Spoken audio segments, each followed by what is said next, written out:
Joe, when there's no captain anymore, and that voice is lacking in the room, do you take an extra upon yourself after a game like yesterday to make sure vocally you're encouraging the guys? I think we all have to, as a staff, and myself obviously included. Yeah, I think it's important that we, we have to reset here today. It's a quick turnaround, less than 24 hours. We had the ability, to talk about some things this morning as a group, talk a little bit about the game last night, but now we have to prepare for a different opponent here today. So that's our focus here right now. Do you prefer a quick turnaround when it's back-to-back losses and you can just move on, or as opposed to sitting on it for a couple of days? Well, it's nice when you can play right away.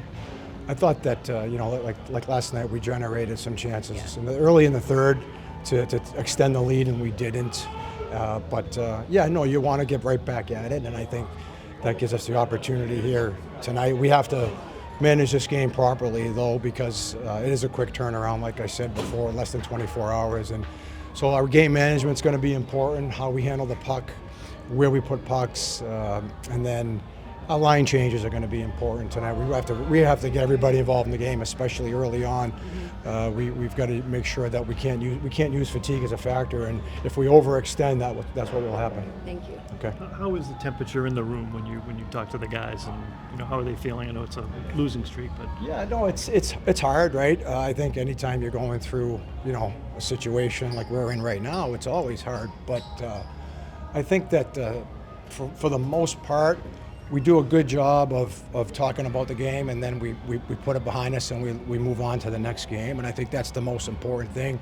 We have a lot of new players. We have a lot of young players in our lineup right now. So they're learning how we go about our business day to day and our routine and our structure still. And they're part of it too. And they have to learn as well the process that goes on here. You've explained tonight. Swain will be in tonight, yes. You've explained how the center in your system has a lot of responsibility. So with that in mind, with Middlestat, as he's learning, he's getting more ice time. What do you want him to keep in mind away from the puck as he progresses here toward the end? Yeah, it's funny because we just, we talk about that a lot, and like you said, I think with Mitzi, it's just about he's got to learn to get away from man-to-man. That's the only thing he has to learn because he's been playing it for a long time. And our system's different. We're not man on man. So once in a while he catches himself chasing people back towards the net or chasing a guy up top as opposed to handing him off. Those are the only things we have to remind him of those things every once in a while. It is a lot of work for our forward, our centerman in our system, the low forward, because he has to close quickly on half wall plays. He may be on the other side of the ice at times. He may be coming from the corner. So it requires more work, but I think at times, what even Mitzi's starting to realize is it can be easier because everything's in front of him now. He doesn't have to chase people back to our net or chase people up top. And I think once he gets more comfortable, he'll understand that, once he understands how we want to play and how it develops, it'll be an easier read for him.